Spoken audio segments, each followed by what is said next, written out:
भैया हूँ आज का प्रकरण है भाग विधि से वर्गमूल। प्रश्न नंबर 1, 576 संख्या का भाग विधि से वर्गमूल ज्ञात करें। तो भाग विधि से वर्गमूल में इकाई की तरफ से दो दो अंकों के जोड़े बनाए जाते हैं। तो इकाई अध्याय का एक जोड़ा बन गया, सैकड़ा अब ये इकल्ला है तो इसके साथ जीरो लगाकर एक जोड़ा बनाया जा सकता है। अब वर्गमूल का पाड़ा होता है एक का वर्ग 1 इंटू 1 बराबर 1, 2 का वर्ग बराबर 2 इंटू 2 बराबर 4, 3 का वर्ग बराबर 3 इंटू 3 बराबर 9। तो इस प्रकार वर्ग का पाड़ा निकला। अब इसमें 1 इंटू 1 इस 5 से छोटा है। फिर 2 का वर्ग लेंगे, 2 इंटू 2 4 भी 5 से छोटा है, परंतु 3 का वर्ग है 3 इंटू 3 बराबर 9। तो 9 5 से बड़ा हो गया, इसलिए 3 का वर्ग नहीं लेंगे, 2 का वर्ग ही लेंगे। तो 2 का वर्ग लेने पर 2 इंटू 2, इनमें से एक तो ऊपर लिख देंगे, दूसरा यहाँ लिख देंगे। तो 2 दूआ 4, 5 में से 4 गया तो 1। इस 2 को वापस पुनः इसमें प्लस करेंगे, 5 में से 4 गया तो 1, पूरा जोड़ा उतारेंगे। इसमें वर्गमूल में हमेशा पूरा जोड़ा उतारा जाता है, न कि एक अंक। 2 और 2 कितने हो गए 4। इस 4 को जिसका वर्ग लेना है उसके आगे लिखेंगे। तो अपने इकाई का अंक क्या है 6। देखिए 6 किस में आता है, 1 इंटू 1 में भी 1 आ रहा है, 2 इंटू 2 में भी इकाई का अंक 4 आ रहा है, अपन को 6 चाहिए। तो 3 इंटू 3 में इकाई का अंक 9 आ रहा है, 4 इंटू 4 में इकाई का अंक 6 आ गया, अपन को 6 चाहिए। तो ये अपना जो 2 प्लस 2 4 आया, इस 4 को इनके आगे वर्गों के आगे लिखेंगे। तो अपना आया 4 इंटू 4 के आगे ये 4 लिख दिया, इनको गुणा किया तो 176 हो गया। 176 इसके बराबर हो गया।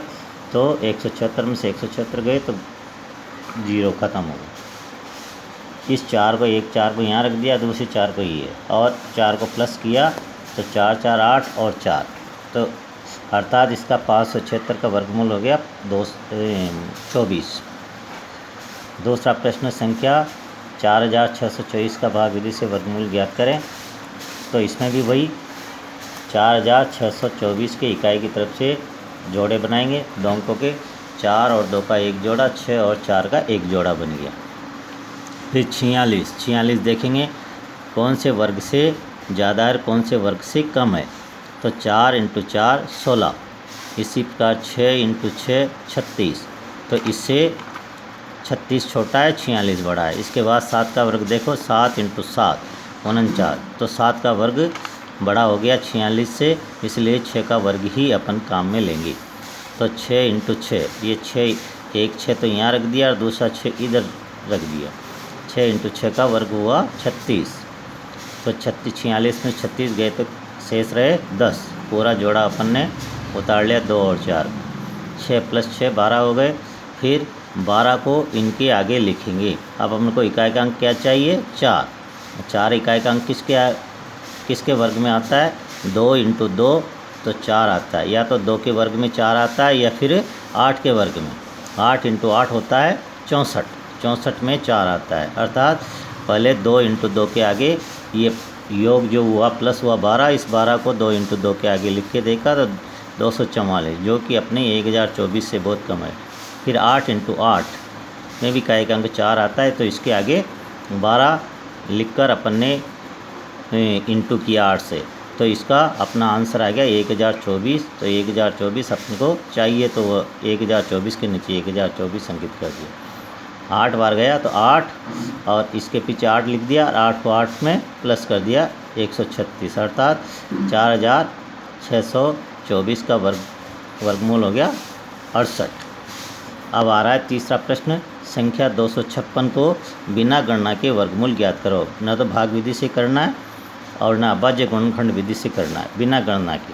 तो 256 में भी वही जोड़े बनाएंगे, इकाई और दहाई का एक जोड़ा, और आगे का सैकड़े का एक, सैकड़े के आगे 0 लगा के जोड़ा बनाएंगे, तब भी उसका मान वही है।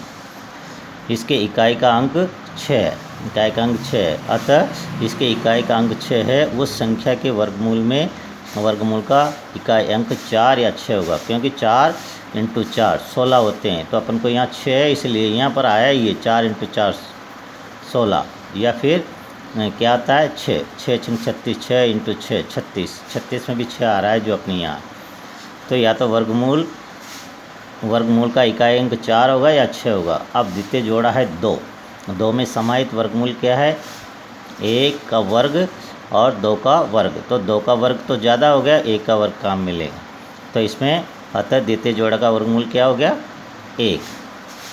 अब अतः 256 का मान या तो 14 का वर्ग होगा, 4 के पीछे 1 के पीछे 4 लगाएंगे और 1 के पीछे 6 लगाएंगे। तो या तो 14 का वर्ग होगा या 16 का वर्ग होगा। अब इसमें से कौन सा बड़ा होगा? तो अब इसमें देखेंगे 15 का वर्ग होता है 225, अपने यहाँ है 256, तो 15 का वर्ग ही कम है, अर्थात 16 का वर्ग 256 बनेगा, अर्थात 216 इसका वर्गमूल बना। आज का कार्य